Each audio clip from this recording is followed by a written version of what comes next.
Greetings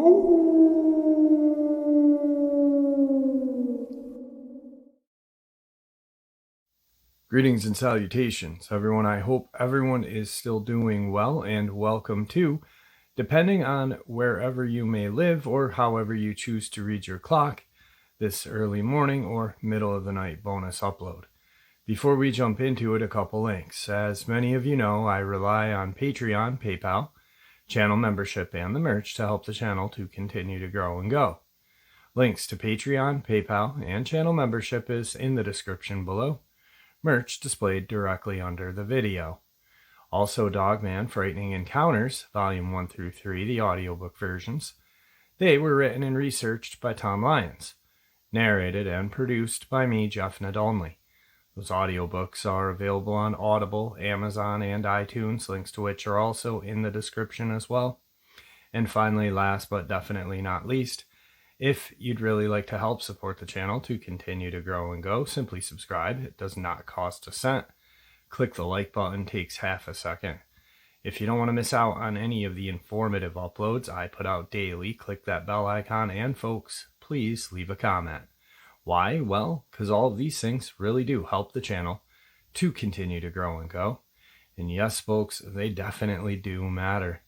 Now, everyone, I have taken far too much of your time. Let's jump in to this early morning or middle of the night bonus upload, shall we? Today's first encounter. Mike lives near Irwin, Tennessee, along with his wife and their dog. Mike and his wife have had 2 encounters with feral wild men. One encounter was just recent. Mike said the first encounter was back in June of 2019 when he and his wife were both in their living room together watching TV at around 8 p.m.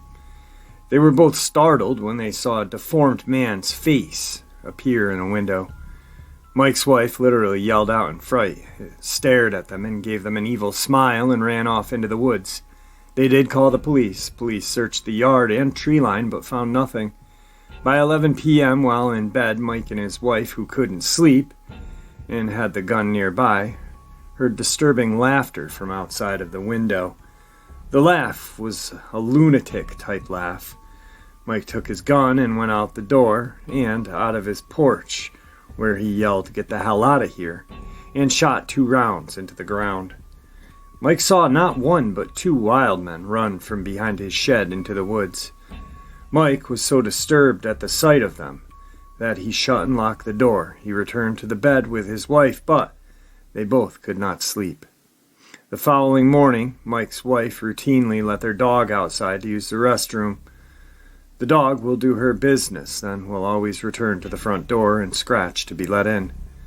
The dog was not seen again since his wife let her outside that morning.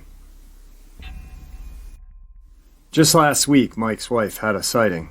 She was returning home from the supermarket and was unloading groceries from her truck when something up in the trees grabbed her attention. She saw a deformed man up in a tree staring at her and grinning widely. She got back in her truck and left and drove to her husband's office. They both don't know what to do because the police are finding nothing and they feel like they are not being taken seriously by law enforcement. Mike did install several security cameras.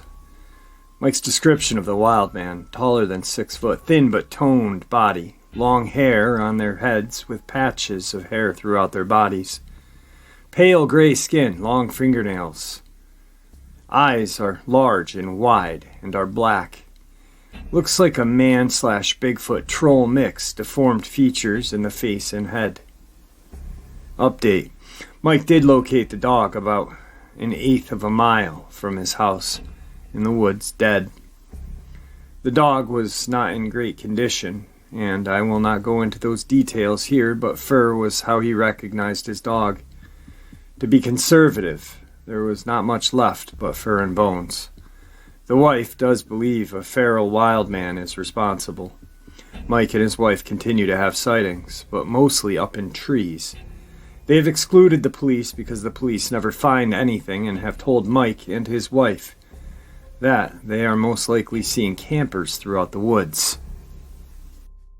Mike's wife stated that she is aware of times when the feral wild men are near because of an odor, a very distinct odor. The wife seems to be having more sightings than her husband. They believe the feral men are more interested in her. They have had one additional scare of something peeking through their window and described the face as looking like an evil Smeagol from Lord of the Rings, describing the hit-and-miss strings of long hair and almost bald scalp. They have both heard a lunatic-type laughing in the woods at night. It's not everyday occurrence, but they are afraid, they are mindful and careful. Mike says it's one of those things where you have to try to live with it, stay out of the woods and stay armed just in case. The wife is sure these feral wild men are not Bigfoot and not campers just messing with them. Today's second encounter. This takes place in my hometown of Vernon, New Jersey, 2009. The town is near the northern tip of New Jersey in the Appalachian Mountains and borders New York State. I was 17 at the time and at a party with friends. The town's very large and divided up into different communities, most lake-based. But the one my friend's house was in was called Old Orchard. It's more developed than the typical neighborhood, but was up a steep hill with lots of woods around it. It was a summer evening, so we spent our time outside in their backyard. Some people were drinking, but myself and the other witness were not. The backyard had a thin tree line dividing it from another lot behind it, and with leaves on the trees, it was thick enough to block your view from the yard. Well, after dark, I went through the tree line and into the next lot with someone. We walked a few steps through the trees and we sat down with our backs to the tree line facing the lot, which was a large upward sloping hill with a single tree in the center, maybe 100 yards from us. The lot was bordered on the right by a road with a street light that partially illuminated the area, and to the left there were similar tree lines bordering other properties. After sitting and talking for a while, we both fell quiet when we heard something. It was just for a moment, but it sounded like sniffing, like the sound of a dog makes, with its nose to the ground searching for something. I was facing the tree line bordering my friend's property. We could clearly hear everyone in the yard carrying on only feet away. The sniffing sound did not continue. I glanced around behind me into the lot and saw nothing. We continued to talk. To preface the rest of the story, I want to note that northern New Jersey has a large black bear population, and in my town it is very common to see them in your yard, crossing the road, or even have them break into your home in search of food. Combine that with being someone who spent a lot of time outside and in the woods, I know what a bear looks like and how it moves and sounds. And I know what other large predators are in the area, and what I saw was none of these things. So some time passes, long enough to forget about the phantom sniffing, and then I hear it again. And the other person does as well. It's the same nose to the ground, sniffing out prey type sound, and it's loud and seemingly coming from all around us. We can still hear the party going on, and as loud as the sniffing is, they don't seem to notice it. I look at the person I'm with. They're frozen, with their eyes locked on something ahead of them. I turn and face into the lot as the sniffing continues.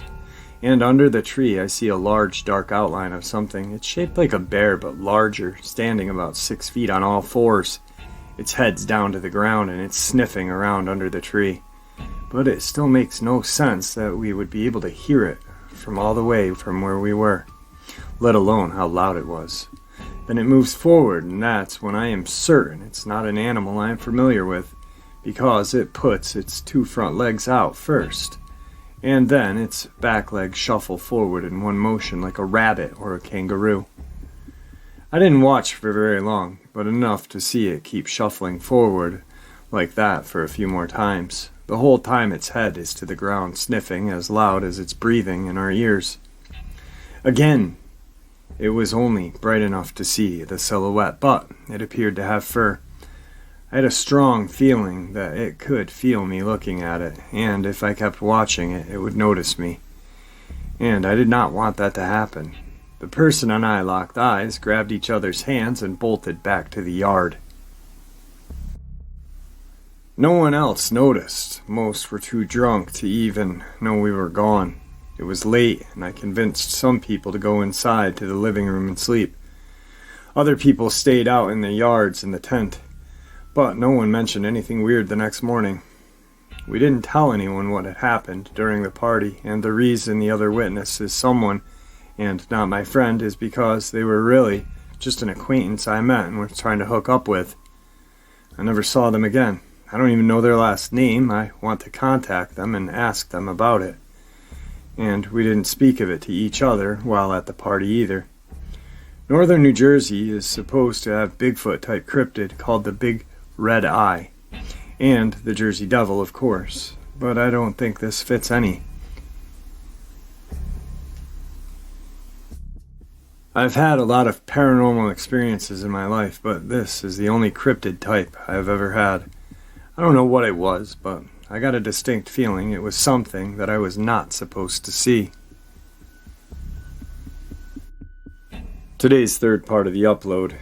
This is what I was talking about in the first encounter.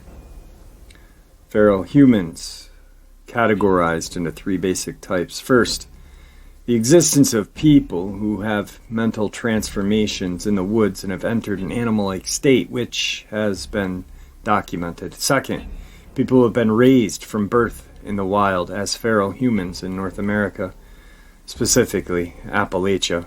Third, people who deliberately choose this lifestyle. Further, we are convinced that a certain percentage of these so-called Bigfoot sightings are actually these feral humans, or persons in near feral state. The Mays Lick area had an albino Bigfoot flap in the 1980s, which could be a human being living in the wild. October 7th, 1980, Mays Lick, Kentucky, Mason County. Charles Fulton and his family were watching television when they heard a loud noise on the front porch.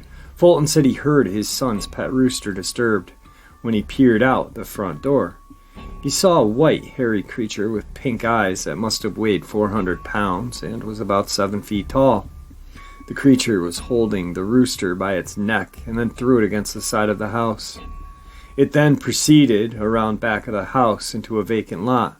Fulton claimed to have grabbed his .22 pistol and followed the intruder, fired at the creature twice as it ran out of sight. Fulton believes that the lights coming from his porch and living room may have frightened the creature, and that is why it seemed to go on a rampage.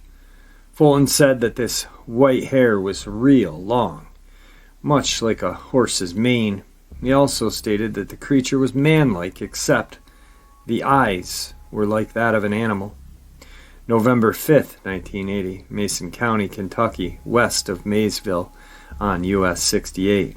Mr. Noble Clay, an Alabama truck driver, was hauling steel west on US Route 68. When he saw a figure on the opposite side of the highway, he slowed his vehicle and turned on his high beams, thinking that it was a hitchhiker. When he approached the figure, he was shocked to see an enormous humanoid creature with white hair. After this encounter, he contacted locals on CB Channel 22 to see if there was a zoo or circus in the area. He thought that possibly an ape had escaped. When police were called to investigate, they took Clay's statement and filed a report. He stated to the police that he had never been to this area before and knew nothing about alleged Bigfoot reports. The police believed that Clay was serious on what he reported. This incident was on file with the Maysville, Kentucky Police Department. Summer of 1985, Estill County, Kentucky. After local residents began reporting a man-like figure prowling in the woods near their homes, Bigfoot rumors began circulating like wildfire in the area. Police combed the wilderness in the area and apprehended name withheld a native of Irvine, Kentucky, who had been on the missing persons list for 3 years, according to reports. He was naked but covered with mud and foliage to the extent that vines and moss and lichen were actually growing in his hair and on his body. He was in a completely animal-like state, could not and would not speak English, and had to be forcibly subdued. He was taken to Patty A. Clay Hospital in Richmond. We have no further reports on his recovery. The spring of 1990, Red River Gorge near Slade, Kentucky in Powell County. An author encountered a face-to-face in the wilderness near Cloud Splitter Rock. An adult 30s Caucasian male walking in the woods naked but covered with mud, leaves, and vines, which were matted into his hair and beard as well, giving him an almost absurd swamp thing appearance. He walked with a hunched, ape-like gait. He spotted, moments after I spotted him, and we stared at each other for what seemed like an eternity. Finally he turned and fled. His eyes seemed to show some intelligence, but he was still extremely animal-like and seemingly unable to speak. I made no effort to follow him. The similarities between this case and the ones above are striking.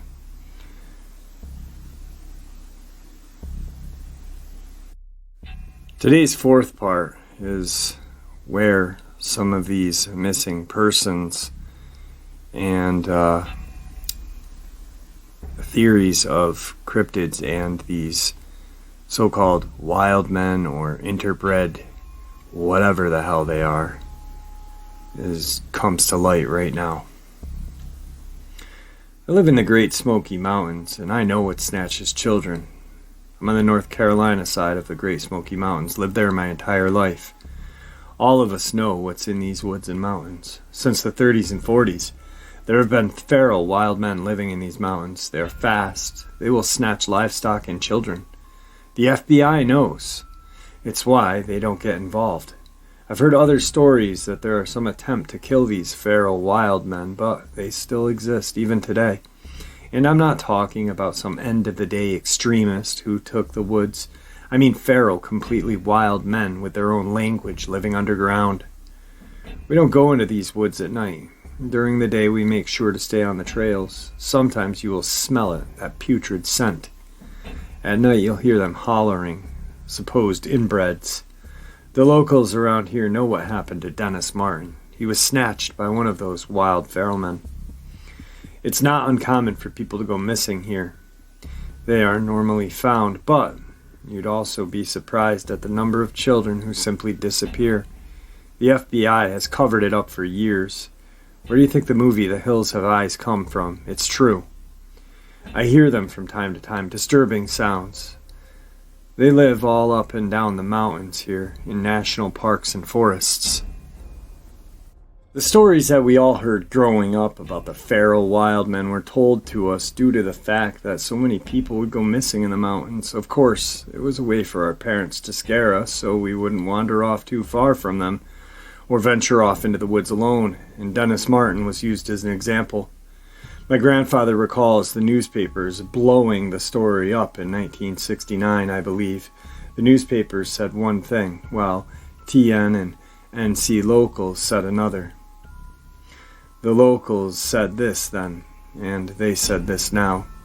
There are wild feral men living in these mountains. The government does know they are here, and they have made attempts to kill them off, but they have not been able to kill them all yet. Yet the population now is thought to be minimal. One of these feral wild men abducted Dennis Martin and ate him.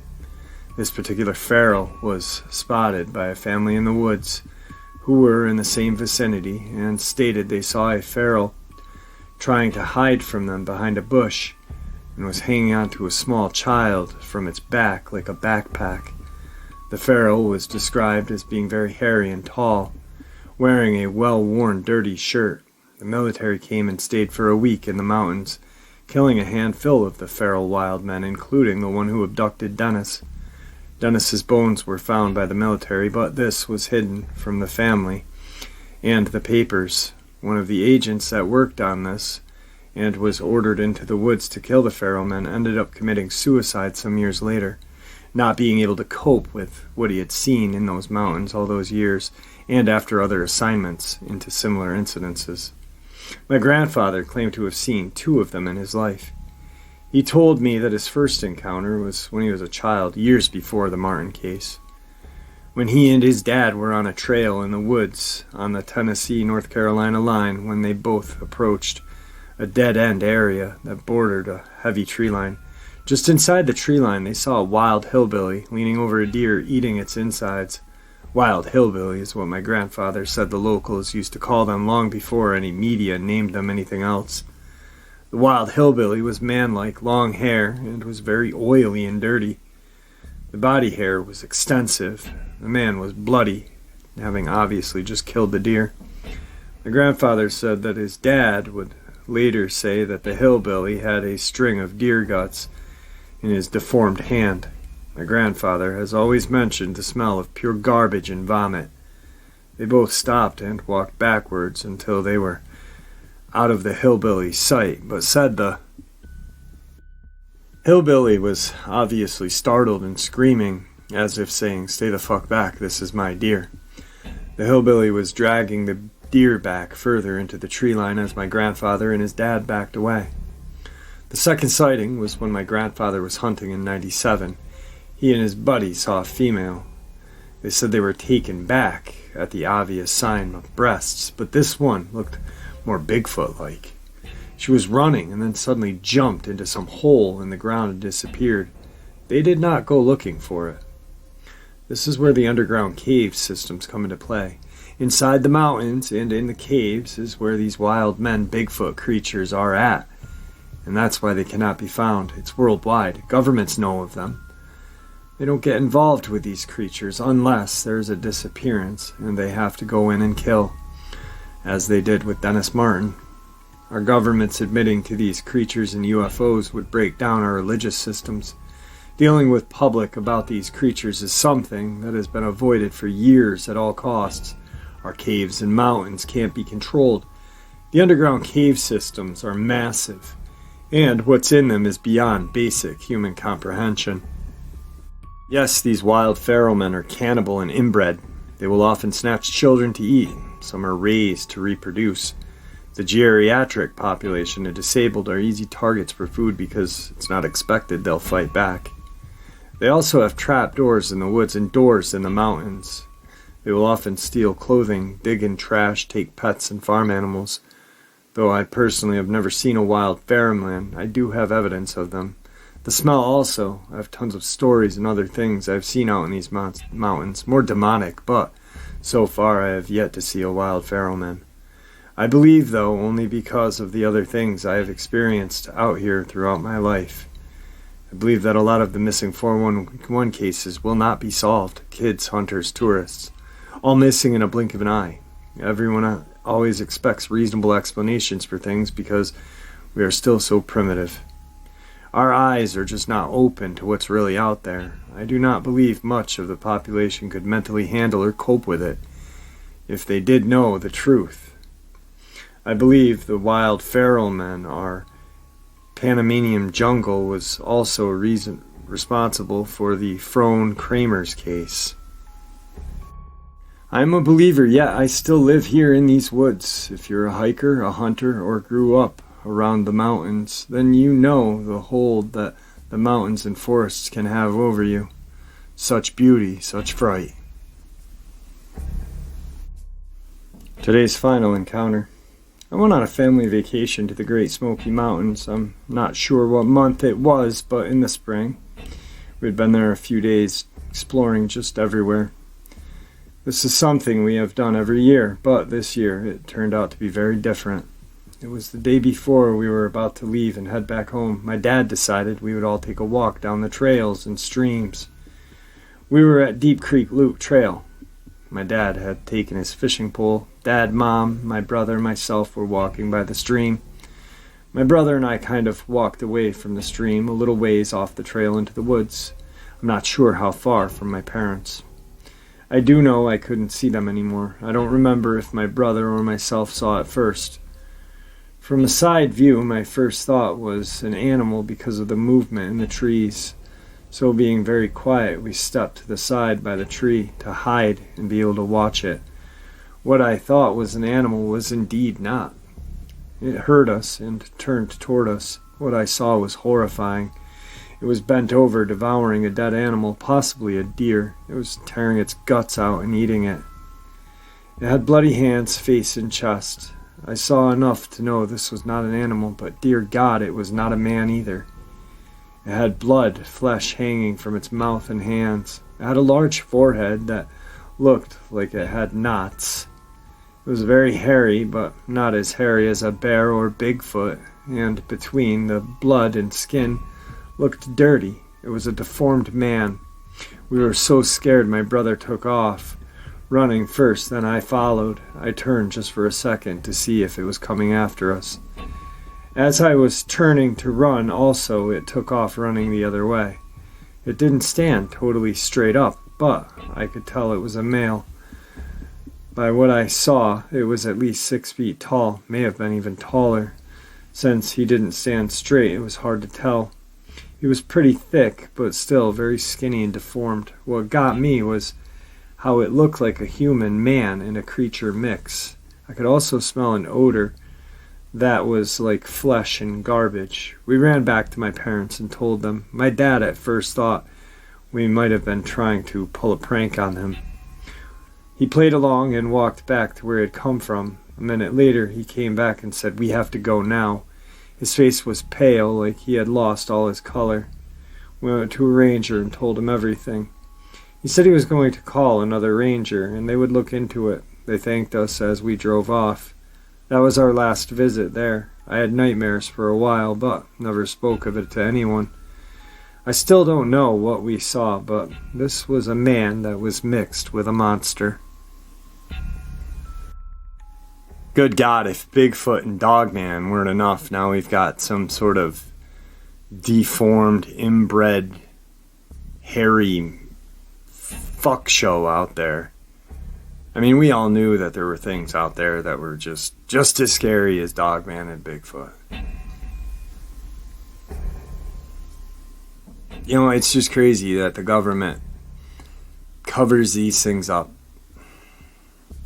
Because we as citizens of the country, whatever country we're in, are required by law to follow certain rules and regulations, but they can just deceive and lie and shit on us on a daily. Yet we are the ones who make the country great that we live in, not the government. We, the people. And there you have it, folks. This middle of the night or early morning bonus upload, which I do hope you all enjoyed as much as I enjoyed sharing it with you.